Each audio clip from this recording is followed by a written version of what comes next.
2003년 개봉 첫 주 만에 박스오피스 2위 차지. 미국의 대표 하이틴 코미디 영화 What a Girl Wants. 콜린 퍼스와 부녀로 호흡을 맞추며 밝고 또 건강한 이미지로 사랑받은 배우 아만다 바인즈. 자, 1999년 14살에 자신의 이름을 내건 아만다 쇼까지 진행하며 국민적인 인기를 얻었고요. 2002년 17살의 코미디 영화 빅팻 라이어로 성공적인 스크린 데뷔까지 한 아만다 바인즈.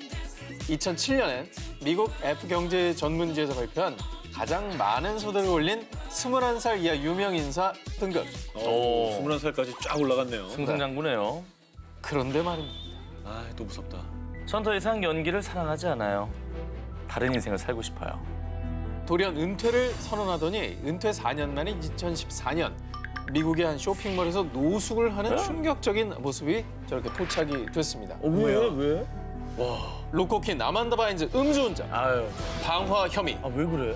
마약 소지, 심지어는 절도까지 어머. 크고 작은 사건 사고를 일으키며 제2의 린제이 로한이라는 타이틀까지 얻게 됐고요.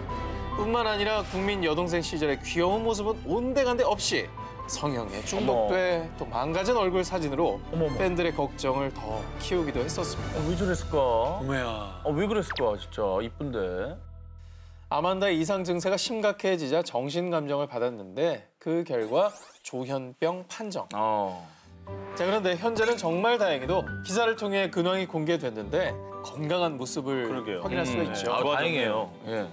완전 나락으로 떨어지지 않아 다행입니다. 사실 또 어린 나이였으니까요. 충분히 뭐 그럼요. 재기의 시간은 남아있다고 생각합니다. 인도 콜카타 외곽의 한 빈민가. 이곳에 사는 바비 할더는 보수적인 아버지의 강요로 12살에 학교를 그만두고 곧장 결혼을 했고요. 그리고 이듬해 엄마가 됩니다. 그런데 이 소녀 바비 할더의 결혼 생활은 매일매일이 악몽 같았습니다. 남편의 무자비한 폭력이 그녀를 괴롭혔기 때문인데요. 결국 아이들을 데리고 무작정 뉴델리행 열차에 몸을 실었습니다. 무작정 도망갈 정도면 도망가. 뭐 얼마나 비참한 생활이었는지. 얼마나 괴로웠으면. 예, 이해가 되네요. 그리고 뉴델리에 도착한 바비가 호구지책으로 택한 것이 바로 가정부. 그러나 이마저도 녹록치 않았습니다. 처음 일을 하러 간 집에선 쉴 새 없이 그녀를 부려먹은 것도 모자라 오늘 손님 50분 정도 오실 거야. 혼자 다 할 수 있지?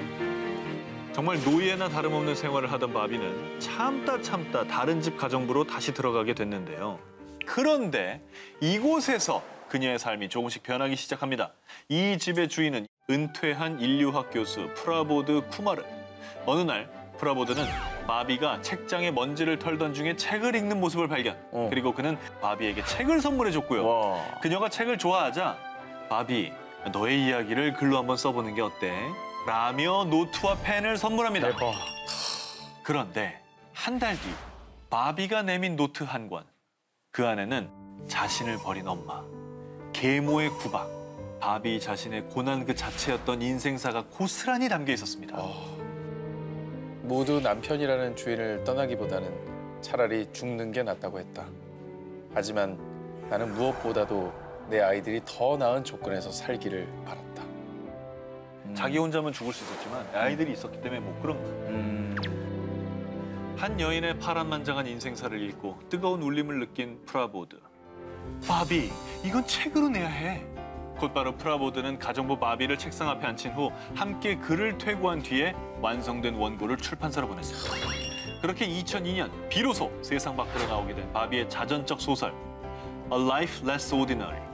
책은 출판되자마자 단숨에 베스트셀러에 올랐고요. 이것은 가장 용기 있는 이야기다 라는 찬사를 받으며 지금까지 총 21개 나라 말로 번역 출간됐습니다. 어느 날 누군가 180도 인생이 바뀐 그녀에게 가장 달라진 점 한 가지가 뭐냐고 물었는데요. 바비는 이렇게 답했다고 합니다. 우리 아이들이 이제는 우리 엄마는 작가야 라고 자랑스럽게 말할 수 있다는 겁니다. 인생을 롤러코스터 파란만장 인생사 19 저 전 기자의 사실상 1위 후보를 공개하겠습니다. 1976년 미국 펜실베니아주 앨런타운. 축하드립니다. 공주님이에요. 그런데 청천벽력 같은 통보를 받게 됩니다. 평생 의족을 착용하거나 휠체어에 의지해야 할 수밖에 없습니다. 종아리뼈가 없이 태어난 에이미 멀린스는 결국 첫 돌이 지나고 무릎 아래를 절단하는 대수술을 받았습니다. 그래서 늘 의족을 차고 다니고 하루도 빠짐없이 다리를 두꺼운 고무밴드로 조인 뒤 재활 운동을 받아야만 했습니다. 그런데 넌 나약하지 않아. 정말 강하고 힘이 넘치는 소녀야. 그녀를 치료한 담당 의사 한마디에 큰 감동과 힘을 받은 그녀. 정말 그때부터 마음을 확 고쳐먹었습니다. 무한 긍정 소녀로 말이죠. 이후에 의족과 한 몸이 돼서요. 자전거, 하이킹, 수영 등 모든 스포츠를 섭렵. 그러다가 그 누구도 생각지 못한 꿈을 키우게 됩니다. 바로 육상 선수가 되기로 마음을 먹은 것이죠. 더운 여름날이면 땀이 쳐서 의족이 빠지기 일쑤. 하지만 그녀는 육상 선수의 꿈을 향해 뛰고 또 뛰었습니다. 그리고 1996년 21살이 된 에이미 멀린스는 결국 애틀랜타 장애인 스포츠 대회에서 미국 대표로 출전했고요. 100m를 15초 77의 완주. 와. 그리고 멀리 뛰기는 3.5m로 세계 신기록을 수립합니다. 당시 멀리 뛰기에서 그녀가 세운 세계 신기록은 지금까지도 깨지지 않고 있다. 20년이 지난 겁니다. 그렇죠. 이후에 대상에서 가장 아름다운 육상 선수로 불리며 세계적인 주목을 받게 된 그녀는 알렉산더 맥비 런웨이에서 의족을 신고 당당히 모델로 서기도 했고요. 와, 멋있다. 육상 선수이자 런웨이를 걷는 모델 에이미 멀린스는 어느 인터뷰에서 인류가 만든 가장 큰 역경은 정상이라는 개념이라고 밝히기도 했다고 합니다. 1957년 남아프리카 공화국. 아파르테이트를 폐자라! 폐자라! 고작 15의 나이로 민주화 운동에 뛰어든 소년이 있었습니다. 백인 정권의 유색인종 차별 정책인 아파르테이트 철폐와 흑인 권리 신장을 위해 활동한 제이컵 주마. 사람들은 민주화 투사이자 영웅이 나타났다. 넬슨 만델라의 후계자다라며 그를 따랐습니다. 그리고 그 뜨거운 물결로 결국 1992년에 아파르테이트가 전면 폐지. 그 뒤 제이컵 주마는 여론의 지지를 받으며 1999년 부통령으로 당선됐습니다. 좋네요, 여기까지. 아, 근데 또 불안해지기 시작하네요. 그러니까요. 2005년 남아공을 발칵 뒤집은 대폭로. 1999년 남아공 정부가 2조 6천억 원에 달하는 군 무기를 구매하는 과정에서 당시 부통령이었던 제이컵 주마가 프랑스 군수업체로부터 거액의 뇌물을 받았다라는 의혹이 제기된 겁니다. 하지만 그가 누굽니까? 세계 인권운동의 상징적인 존재인 넬슨 만델라. 넬슨 만델라의 후계자 아니겠습니까? 불신과 의심의 여론이 거세졌지만 증거 불충분 등의 이유로 무혐의 판정을 받은 뒤 그가 이끌던 아프리카 민족회의를 무한 지지하는 국민들 덕분에 2009년 무탈하게 대통령에 당선. So help me God. 정말 인생 최고의 정점에 올랐다고 볼 수 있는데요. 근데 하지만 취임 첫 해부터 터진 국고 스캔들. 자, 개인 저택 안에 원형 경기장, 가축우리 설치 등으로 무려 200억 원가량의 국고를 사용. 자, 그리고 결국 2016년 겨울 국민권익보호위원회에서 주마와 관련된 355쪽 분량의 보고서를 공개했는데요. 자, 그 속에는 재벌들의 비리를 눈감아주고 오히려 나서서 비리를 저지르는 등 대통령 제이컵 주마의 어두운 뒷거리가 이 보고서 안에 빼곡하게 들어있었던 겁니다. 결국 국민들은 아직도 과거의 영광에서 벗어나지 못한 어리석은 대통령이다라며 주마의 퇴진을 요구하는 목소리를 높였고요. 결국 2018년 2월 주마 대통령은 하야를 발표했다고 합니다.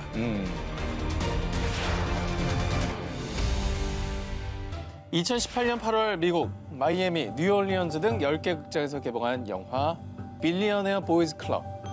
이 영화의 수익은 단돈 126달러, 약 14만 원으로 많은 영화 관계자들을 충격에 빠지게 했는데요. 어떻게 된 거예요? 14만 원이면? 자, 그런데 이런 흥행 성적보다 더 충격적인 건 무려 이 배우가 나왔다는 겁니다. 그럼 저기 있는 얼굴 중에 누구지? 자, 바로 할리우드의 최고의 연기파 배우였던 케빈 스페이시가 주연이었는데 말이죠. 네, 케빈 스페이시 대흥행 배우였죠. 자, 그는 세븐, LA 컨피덴셜, 아메리칸 뷰티 등 영화사의 명작으로 회자되는 작품에 출연하며 국민 배우로 등극, 연기 인생의 오르막길을 걸었습니다. 그런데 그렇게 쭉 꽃길만 가면 좋으련만 내리막길 노선을 딱 타기 시작하는데 그 흑역사의 시작은 2017년 10월 할리우드의 영화배우 겸 뮤지컬 배우인 앤서니 랩의 폭탄 발언이 시작이었죠. 1986년 앤서니 랩은 뮤지컬 플레이풀 선즈에서 케빈 스페이시와 함께 호흡을 맞췄는데요. 당시 26살의 케빈 스페이시가 자신의 집에서 파티를 했는데 그때 방침대에서 성추행을 당했다는 힘든 고백이었습니다. 자, 그리고 앤서니 랩의 용기 있는 발언은 나비 효과처럼 번져갔습니다. 1996년 케빈 스페이시가 직접 연출한 영화 알비노 엘리게이터의 현장 스텝, 그리고 미국 대표 정치 스릴러 드라마 하우스 오브 카드 제작진 8명 등 그동안 숨기고만 있어야 했던 그의 추악한 행각을 뉴스 채널 CNB에 알렸던 겁니다. 자, 증언에만 따르면 성별, 나이를 불문하고 성추행을 일삼은 케빈 스페이시. 그러니까 뭐 한두 번이 아니라 그냥 상습적으로 했다는 얘기네요, 그죠? 자, 그런데 케빈 스페이시는 자신의 파렴치한 행동들의 속속들이 밝혀지자 자신의 SNS에 정말 무책임하고 뻔뻔한 사과문만 떡 올리고 말았습니다. 자, 그러면서 이번 일로 삶의 용기를 얻었어요. 저는 이제 동성애자로 살기로 했습니다. 자, 이런 글까지 남겨 팬들은 성추행 사건을 덮기 위해 동성애자인 것을 밝힌 게 아니냐라는 비난일세. 대중도 그의 동성애 고백에 등을 돌렸습니다. 자, 그리고 이때부터 그의 인생은 마치 지옥으로 가는 급행열차처럼 고공낙하, 끝없는 추락이 시작됐습니다. 그가 출연한 작품에서 아웃, 또 퇴출당하기 시작했는데 하우스 오브 카드에서 장장 시즌5까지 민주당 하원 의원인 프랭크 언더우드로 출연했지만요. 2018년 9월 시즌6 예고편에서 프랭크 언더우드는 2017년 사망했다라고 쓰인 묘비를 보여주며 그는 극중 돌연 사망한 걸로 정리가 됐고요. 게다가 올해 초에 개봉한 리들리 스콧의 영화 올 더 머니에선 그가 출연하는 부분은 다른 배우로 전격 교체해 무려 개봉 6주 전에 재촬영을 했다고 합니다. 자, 그리고 다음 특종입니다. 자, 여기 위기의 순간에서 극적으로 기사 회생한 스타도 있습니다. 1980년대 후반을 주름잡은 할리우드 스타죠. 영화 라인업 위크, 또 와일드 오키드 등을 통해 할리우드의 대표 섹시 스타이자 꽃미남 배우로 등극한 미키 루크. 진짜 꽃미남이었네. 그의 등장한 영화 평론가들은 제임스 딘, 말론 브란도, 로버트 드니로를 이을 세계의 배우가 등장했다라며 입을 모았을 정도였죠. 자, 그렇게 전 세계 여성 팬들을 사로잡으며 인기 절정을 달리던 그런데 미키 루크는 급 새로운 인생의 롤러코스터로 갈아탔습니다. 1991년 돌연 복서로 전향했는데요. 자, 복서의 꿈이 얼마나 컸냐면 영화 레인맨의 톰 크루즈, 또 펄프 픽션의 브루스 윌리스가 맡은 배역이 그에게 먼저 제안이 갔음에도 불구하고 이걸 모두 거절했다고 합니다. 야, 레인맨 펄프픽션 다 대작이잖아요. 네. 아이고야, 아까워라. 하지만 한 경기 중에는 2번이나 실신하는 KO패를 맞이하기도 했고 특히 꽃미남 배우로서는 치명타인 얼굴 부상까지 얻으며 결국 어릴 적 꿈을 못 다 이루고 1995년 복싱 선수로서 은퇴를 결정합니다. 정말 용기 있는 도전이었지만 배우, 또 복서, 어느 것 하나 성공시키지 못했다는 자책감에 마약까지 손을 대며 끝없는 나락으로 떨어졌고요. 심지어는 아내에게도 폭력을 행사해 이혼의 아픔을 겪고 정말 인생의 최악의 상황까지 내몰리게 됩니다. 얼굴은 얼굴대로 망가지고 몸은 또 피폐해져가고 할리우드에선 누구도 그를 찾지 않는 상황. 그냥 그렇게 잊혀지나 싶었는데요. 자, 그런데 그에게 정말 큰 기회가 찾아왔습니다. 저희 영화에서 괴물 역을 찾는데 한번 출연해 보실래요? 부패와 범죄로 가득한 도시를 다룬 영화 신시티. 자, 이 영화에서 그는 추악한 괴물 마부 역으로 출연 섭외를 받은 겁니다. 너무 재밌게 봤던 영화인데 미키 루크인지 몰랐어. 자, 그리고 이 영화를 시작으로 할리우드에서 퇴물 취급을 받던 그가 꽃미남 배우에서 잔혹한 악당으로 이미지 변신까지 대성공. 제2의 연기 인생을 시작, 또 발돋움할 수 있게 된 겁니다. 무려 약 20년 만에 말이죠. 이젠 천의 얼굴로 거듭난 배우 미키 루크. 근데 진짜 얼굴도 망가지고 그러니까 참 굉장히 슬프고 좀 자신감도 떨어지고 그랬을 것 같은데 주변에 또 뭐라고 할 거 아니에요. 저기서 그걸 또 극복하고 그런 거를 개성으로 만들고 와, 이건 진짜 대단한 것 같아요. 자, 올해로 환갑이 훌쩍 넘은 미키 루크 형님. 앞으로 더욱더 꽃길만 걸으시길 응원하겠습니다. 스가 있으면 이 회사의 미래는 없습니다. 사퇴를 요구합니다. 2017년 미국 실리콘밸리. 주주들의 거센 항의와 사퇴 압박으로 자신의 모든 것을 바친 회사에서 한 남자가 물러났습니다. 그가 누구냐? 바로 세계 최대 차량 공유 서비스 우삐의 CEO 트래비스 켈러닉입니다. 택시보다 저렴하고 스마트폰만 있으면 언제 어디서든 차를 불러 원하는 목적지까지 갈 수 있는 서비스. 2009년 전 세계 일명 공유 경제 혁명을 일으켰던 인물입니다. 스타트업계의 신화죠. 신화죠. 창업 6년 만인 2015년 우삐의 시장 가치를 무려 약 80조 원의 규모로 성장시켜낸 능력자였습니다. 그런데 우삐는 성희롱을 일삼는 최악의 회사예요. 2017년 2월 우삐의 전 직원 수잔 파울러의 폭로. 때는 2013년 워크숍을 앞둔 어느 날 띵동 CEO 트래비스가 보낸 한 통의 긴급 메일. 일명 성관계 가이드라인이라 적힌 음란성 메일이었습니다.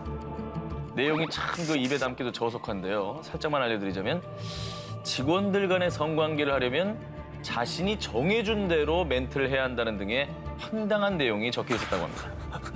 변태 아니야? 변태죠, 변태. 너무 변태인데. 그의 황당한 만행은 이게 끝이 아니었습니다.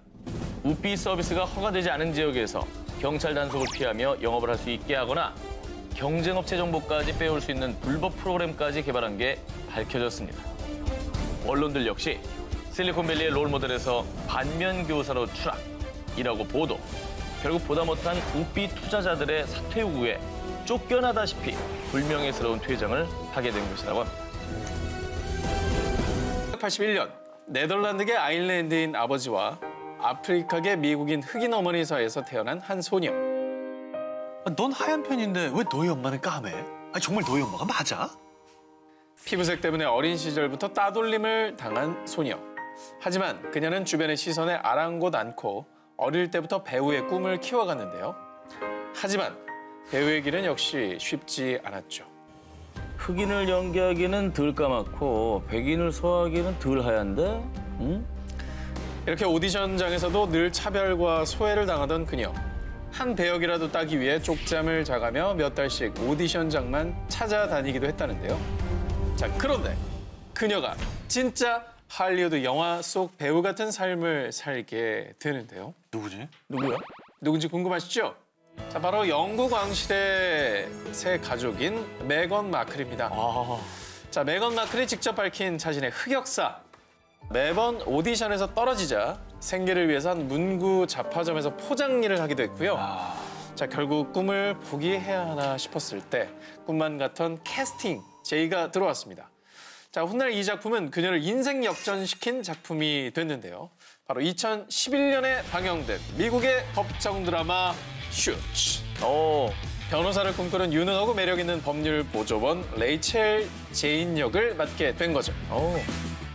자, 그때가 바로 또 그녀의 인생의 변곡점을 찍는 타이밍. 해리 왕자가 드라마 슈츠의 애청자였고요. 특히나 그녀의 왕팬이었다고 합니다. 진짜? 그리고 2016년 한 지인이 소개팅을 주선했고 대박. 첫 만남부터 데스티니 첫눈에 반한 두 사람은 2016년 11월 공식적으로 열애를 인정한 거라고 합니다. 자, 그런데요. 두 사람의 결혼이 전 세계의 주목을 받은 이유. 바로 메건 마클이 영국 왕실에 입성한 첫 유색 흑인 혼혈이기 때문이랍니다. 그런 처음이구나. 자, 그리고 더욱더 놀라운 건 영국의 한 유력 일간지에 따르면 메건 마클의 어머니 쪽 조상은 미국의 엘라베마 농장에서 목화 솜을 따던 흑인 노예였고요. 아버지 쪽의 조상은 런던 윈저성의 하인이었다는 겁니다. 이야. 영국 왕실이 멋있네요. 멋있게 느껴지네. 영국 왕실도 확실히 변하고 있네요.